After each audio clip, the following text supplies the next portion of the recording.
सभी साथियों को राम राम। स्वागत है आप सभी का GK GS by Harish Bhardwaj official YouTube channel के अंदर। जैसे कि आप सभी जानते हैं एचएसएससी हरियाणा पुलिस के लिए जो है हमारी प्लेलिस्ट ऑन है, चली हुई है, और इसी के अंदर जो है हम हरियाणा जीके भी कर रहे हैं और जो है एग्रीकल्चर का भी जो सीरीज है हमने वो स्टार्ट की हुई है। तो इस वीडियो के अंदर आज हम जो है एग्रीकल्चर का पार्ट करने वाले हैं। आप सभी जानते हैं एग्रीकल्चर की सीरीज में जो है 6 भाग जो है मैं कंप्लीट करवा चुका हूँ। आज हम यहाँ पर कौन सा भाग डिस्कस करने वाले हैं, तो आज हम जो है 7वां भाग डिस्कस करने वाले हैं। थोड़ा सा मैं इस प्लेलिस्ट के बारे में आपको बता देता हूं। जो बच्चे डेडिकेशन से और हार्ड वर्किंग से लगे हुए हैं हरियाणा पुलिस कांस्टेबल के पीछे कि भाई 2025-26 में जो है हमें सिलेक्शन चाहिए ही चाहिए, तो इसी वीडियो को डिस्क्रिप्शन में आपको 2 प्लेलिस्ट मिलेंगी। कौन कौन सी मिलेगी मैं थोड़ा सा बता देता हूँ। एक तो मिलेगी हरियाणा पुलिस कांस्टेबल, ठीक है,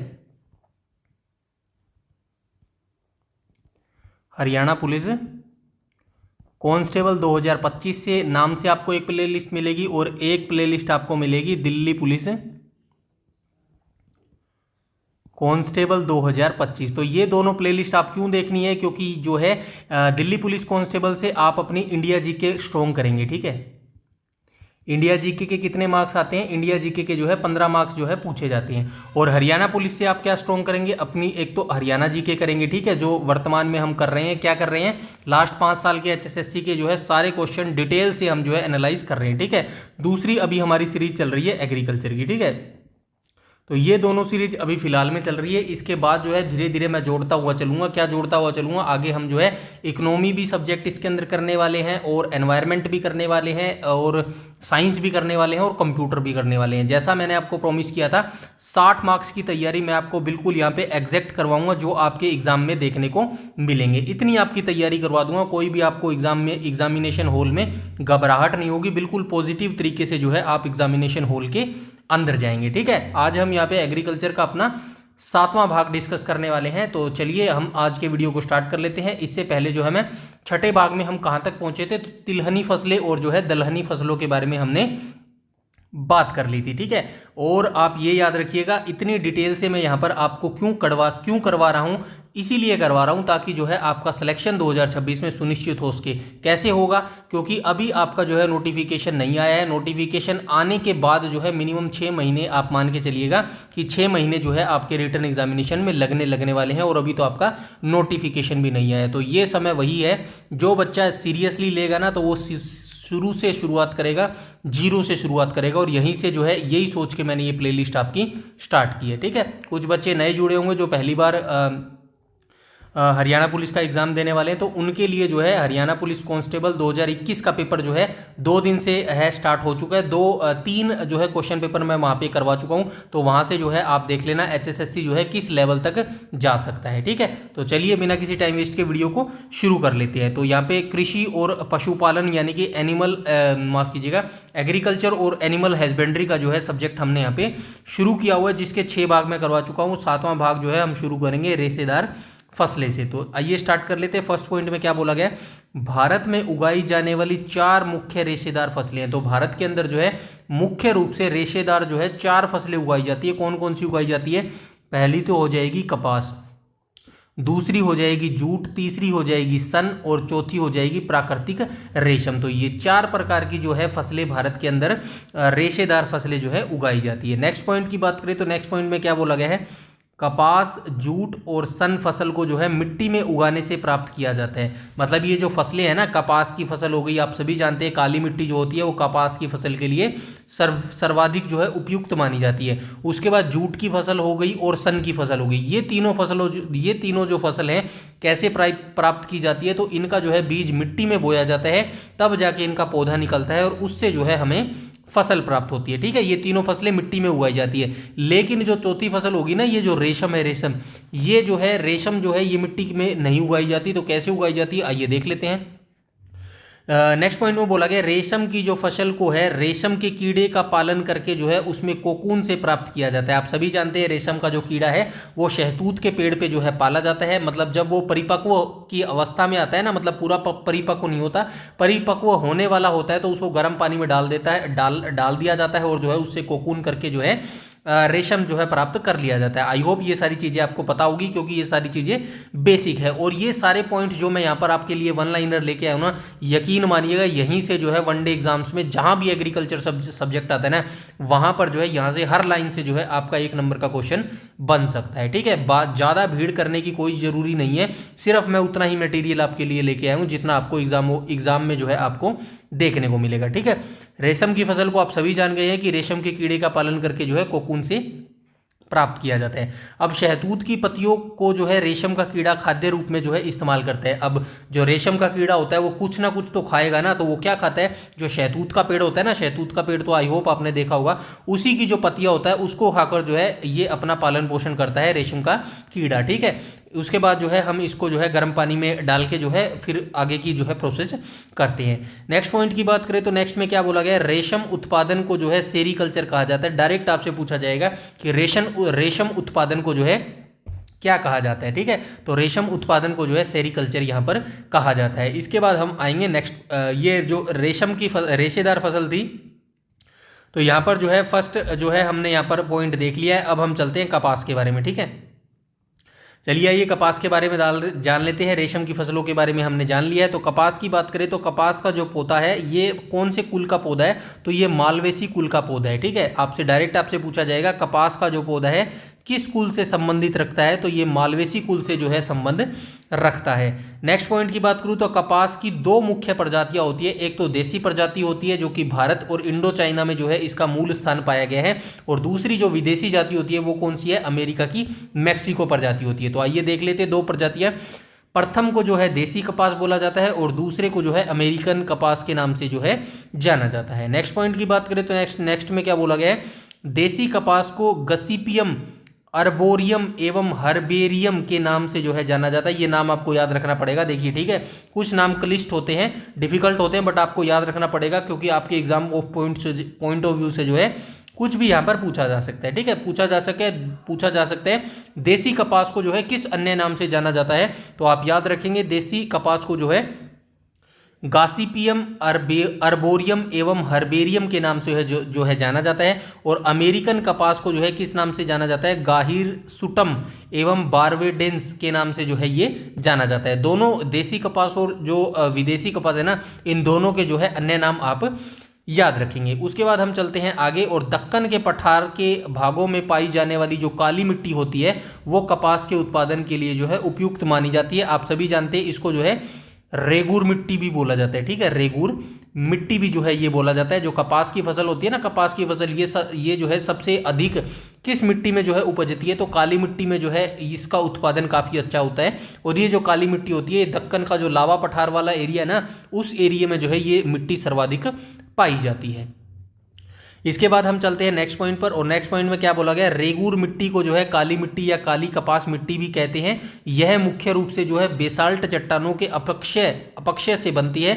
दक्कन के लावा प्रवाह वाले क्षेत्रों में जो है यह मिट्टी पाई जाती है। ठीक है, आई होप यहाँ तक जानकारी सारी बिल्कुल आसान भाषा में आपको जो है प्राप्त हुई होगी। कोई भी अगर आपको डाउट क्वेरी या कुछ भी आपको दिक्कत आए तो आप फटाफट जो है कमेंट सेक्शन में कमेंट करके बता दीजिए कीजिए। ठीक है, इसके बाद हम चलते हैं नेक्स्ट पर, और कपास के बाद हम जो है कुछ पॉइंट्स और दिए गए हैं, तो आइए इसको भी देख लेते हैं। नेक्स्ट पॉइंट में क्या बोला गया, कपास की मिट्टी का जो काली मिट्टी का जो काला रंग होता है ना, ये किस वजह से होता है, टिटिनी फेरस मैग्नेटाइट और जीवाश्म की उपस्थिति के कारण जो है होता है। तो जो काली मिट्टी होती है ना, काली मिट्टी, अब ये बताया गया काली मिट्टी का काला रंग किस कारण होता है, तो काली मिट्टी का जो काला रंग होता है वो टिटिने फेरस मैग्नेटाइट और जीवाश्म, जो जीवाश्म होते हैं ना, मरे हुए जीवाश्म जो होते हैं, जैसे कि कोई जानवर मर जाता है, कोई कीड़े मर जाते हैं, कुछ भी मर जाता है, पेड़ पौधे टूट के गिर जाते हैं, वो सभी जो है मिट्टी में दफन हो जाते हैं। इन सभी की उपस्थिति के कारण जो है टिटिफेरस और मैग्नेटाइट और जीवाश्म की उपस्थिति के कारण जो है मिट्टी का जो है काला रंग होता है। ठीक है, आई होप ये चीज़ें आपको समझ आई होंगी बिल्कुल आसान भाषा में। आगे बात करें तो यह अपनी नमी धारण करने की क्षमता के कारण कपास की खेती के लिए सबसे उपयुक्त होती है। तो नमी धारण करने की जो शक्ति होती है, क्षमता होती है, वो काली मिट्टी में सर्वाधिक होती है, और इसी कारण जो है कपास की खेती के लिए यह मिट्टी सर्वाधिक उपयुक्त जो है मानी जाती है। नेक्स्ट पॉइंट पर आ जाते हैं। नेक्स्ट पॉइंट में क्या बोला गया, कपास की फसल को उगाने के लिए उच्च तापमान मतलब कि कपास की जो फसल होती है उसको उगाने के लिए जो हाई टेम्परेचर चाहिए होता है। और वर्षा की बात करें तो हल्की वर्षा 210 दिन पाला रहित दिन, मतलब जो है पाला रहित दिन का मतलब क्या होता है, जो सर्दी पड़ती है ना, कोहरे वाली सर्दी पड़ती है, वो जो है नहीं पड़नी चाहिए 200 दिन तक, ठीक है। और खिली धूप की आवश्यकता होती है, मतलब ये जो कपास का पौधा होता है ना, इसके लिए जो है अच्छी खासी धूप की जो है आवश्यकता होती है, ठीक है। 210 दिनों तक जो है अच्छे खासे धूप की जो है इस फसल को आवश्यकता होती है। उसके बाद नेक्स्ट पॉइंट की बात करें तो कपास एक जो है खरीफ की फसल है और इसको तैयार होने में जो है 6 से 7 महीने लगते हैं। नेक्स्ट पॉइंट की बात करूं तो नेक्स्ट में क्या बोला गया, देसी कपास का जन्म स्थान भारत व इंडो चाइना को माना जाता है, ठीक है। दो फसल होती है, दो मुख्य प्रजाति होती है कपास की, एक तो देसी कपास होती है और एक जो है अमेरिकन कपास होती है। जो देसी कपास की प्रजाति है, इसका जन्म स्थान किसको माना जाता है, तो इसका जो जन्म स्थान है भारत व इंडो चाइना को जो है इसका जन्म स्थान माना जाता है। वहीं मैं अमेरिकन कपास की बात करूं तो इसका जो जन्म स्थान है वो अमेरिका का जो मैक्सिको है ना उसको माना जाता है, ठीक है। मैक्सिको जो दक्षिण अमेरिका में है ना, उसी को जो है इसका जन्म स्थान माना जाता है। नेक्स्ट पॉइंट की मैं बात करूं तो नेक्स्ट पॉइंट में क्या बोला गया है, भारत में अमेरिकन कपास की प्रमुख किस्में हैं। तो यहाँ पर डायरेक्ट जो है आपसे क्वेश्चन पूछा जाएगा, भाई निम्नलिखित में से कौन सी जो किस्म है वो कपास की है। तो आपको देखना है H4, Mahalakshmi, Jaya Lakshmi, F414, Sujata, MCU 56 आदि जो किस्में हैं, ये सभी किस्में किसकी हैं, तो ये सभी किस्में जो है कपास की किस्में हैं, ठीक है। इसके बाद हम नेक्स्ट पॉइंट पर चलते हैं। नेक्स्ट पॉइंट में क्या बोला गया है, कपास की जो नवीनतम विकसित किस्में हैं, मतलब कपास की कुछ नई किस्में भी जो है डेवलप्ड की गई हैं। कौन कौन सी हैं, जिसमें है NH55 जो कि अमेरिकन है, LD 694 जो कि देसी है, प्रताप कापी 1 है, ठीक है। ये तीनों जो कैटेगरी की प्रजाति है, मतलब किस्में हैं, कपास की किस्में हैं ये ना, ये तीनों किस्में, ये तीनों का जो है नया अभी आविष्कार किया गया है, ठीक है। नेक्स्ट पॉइंट की बात करें तो महाराष्ट्र राज्य में कपास को जो है सफ़ेद स्वर्ण के नाम से जाना जाता है, यानी कि व्हाइट गोल्ड के नाम से इसको जाना जाता है, ठीक है, महाराष्ट्र में, ठीक है। ये आप याद रखेंगे, महाराष्ट्र के अंदर जो है व्हाइट गोल्ड के नाम से जो है कपास को जाना जाता है। सर्वोत्तम कपास की जो रेशे की लंबाई है वो 5 सेंटीमीटर से अधिक होती है, मतलब जो सर्वोत्तम कैटेगरी का जो कपास होता है ना, जो कि बहुत बढ़िया कपास माना जाता है, उसकी लंबाई जो है 5 सेंटीमीटर से अधिक होती है, ठीक है। तो ये कपास की फसल के बारे में भी हमने यहाँ पे डिटेल से देख लिया है। अब नेक्स्ट फसल देख लेते हैं जूट के बारे में, ठीक है। जूट के बारे में देख लेते हैं, जूट हमारी फसल जो है क्या कहती है।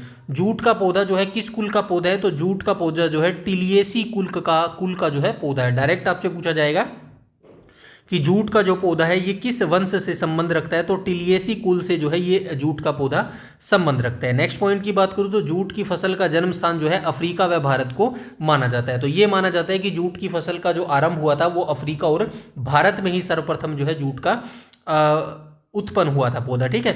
नेक्स्ट पॉइंट की बात करूं तो जूट के पौधे से रेशे को अपगलन विधि द्वारा जो है तने की छाल से नीचे से जो है प्राप्त किया जाता है। मतलब जो जूट का पौधा होता है ना, जैसे कि पेड़ की छाल होती है ना, पेड़ होता है, आपको सभी जानते हैं, जैसे कि ये पेड़ होता है भाई, इसकी ये जो छाल होती है ना, छाल, इसके जो इस छाल को अगर आप उतार देंगे तो नीचे नीचे जो बच जाएगा ना, वहीं से जो है इसको प्राप्त किया जाता है जूट को। और इस विधि को क्या कहा जाता है, तो इस विधि को जो है अपगलन विधि, माफ कीजिएगा, अपगलन विधि जो है इसको कहा जाता है। डायरेक्ट आपसे क्वेश्चन पूछा जाएगा, जूट के पौधे से रेशे को किस विधि के द्वारा जो है अलग किया जाता है, तो अपगलन विधि के द्वारा जो है ये जूट के पौधे को रेशे से जो है अलग किया जाता है। तो ये छोटा सा टॉपिक्स था जो हमने जो है आज रेशेदार फसलें देख लिया है। आज हमने जो है यहाँ पर 7वां भाग जो है डिस्कस कर लिया है और धीरे धीरे चलेंगे, डोंट वरी, अभी हमारे पास इनफ टाइम है और अभी हम जो है बिल्कुल टाइम लेके जो है तैयारी को और पक्का करेंगे, ठीक है। जल्दीबाजी नहीं करेंगे, क्यों नहीं करेंगे, क्योंकि अभी आपका नोटिफिकेशन नहीं आया है, अभी आपका फिजिकल नहीं हुआ है, अभी आपकी रिटन एग्जामिनेशन डेट नहीं आई है। जल्दीबाजी हम कम करेंगे जब आपका फिजिकल हो चुका होगा ना, और हमें लग जाएगा कि भाई अब 1 महीने में आपका जो है रिटन एग्जामिन हो सकता है। उस समय हम क्या करेंगे, उस समय सिर्फ हम MCQ की प्रैक्टिस करेंगे, ठीक है, सिर्फ MCQ की प्रैक्टिस करेंगे। और इतने भाई साहब, इतने MCQ आपको करवा दूंगा ना, धड़ाधड़ आपके जो है आंसर एग्जामिनेशन में निकलेंगे, ठीक है। जितना मैंने आपको प्रॉमिस किया, डोंट वरी, मेरी तरफ से कोई भी जो है कमी नहीं रहेगी। बस आपको जो है दृढ़ संकल्प लेना होगा कि भाई 2026 में हमें सिलेक्शन लेना ही लेना है, बस, ठीक है। 4-5 महीने सब कुछ भूल जाइएगा। अगर आप अपनी ज़िंदगी के अगले 30-40 साल अगर सेट करना चाहते हैं ना, तो यकीन मानिएगा ये 5 से 6 महीने जो है सब कुछ भूल जाओ, दोस्तों को भूल जाओ, पार्टियां भूल जाओ, शादियां भूल जाओ, घूमना फिरना भूल जाओ, सब भूल जाओ। अगर ये 5-6 महीने आपने पढ़ाई को दे दिए ना, तो यकीन मानिएगा अगली ज़िंदगी के जो अपने आपके जो 30 साल होंगे ना, सभी जो है आपका बड़ी रिस्पेक्ट आदर से जो है आपका सम्मान करेंगे। ठीक है, तो ये जो लड़ाई आप लड़ रहे हैं ये आपके आत्मसम्मान की ही लड़ाई है। यकीन मानिएगा अगर आपकी सरकारी नौकरी नहीं लगी ना, तो आपकी कोई भी रिस्पेक्ट नहीं करेगा, ये सच्चाई है। अब इस बात को आप जितनी जल्दी अपने दिमाग में डालोगे उतना ज़्यादा बेनिफिट आपके लिए ही रहने वाला है। बाकी मेरे लिए अगर आपका कोई भी डाउट है, क्वेरी है, सजेशन है या कुछ भी जो है आप रिकमेंड करेंगे तो डोंट वरी, आपकी जितना भी मैं सोल्यूशन कर पाऊंगा जिस भी चीज़ के लिए, वो डेफिनेटली मैं आपके लिए करने वाला हूँ। बस इतनी सी आज का हमारा टॉपिक था छोटा सा। कल जो है हम 8वां भाग एग्रीकल्चर का डिस्कस करेंगे। बस आपका मेरे लिए मोटिवेशन यही है, मैं आपके लिए मोटिवेशन कर रहा हूं, आपको मेरे लिए मोटिवेशन के लिए सिर्फ इतना करना है, वीडियो को ज़्यादा से ज़्यादा लाइक करना है और वीडियो को शेयर करना है। ठीक है, और चैनल पर पहली बार विजिट कर रहे हैं तो चैनल को सब्सक्राइब कर लीजिएगा और बेल आइकन बटन को टैप कर लीजिएगा ताकि समय पर आपको सारी नोटिफिकेशंस मिलती रहे। और ये हमारा टेलीग्राम चैनल है जिसका लिंक आपको इसी वीडियो के डिस्क्रिप्शन में भी मिल जाएगा। टेलीग्राम जो है इंपॉर्टेंट तरीके से ज्वाइन कर लेना, क्योंकि सारी पीडीएफ जो है वो टेलीग्राम पर ही प्रोवाइड करवाई जाती है। आज के वीडियो में इतना ही, तब तक के लिए धन्यवाद।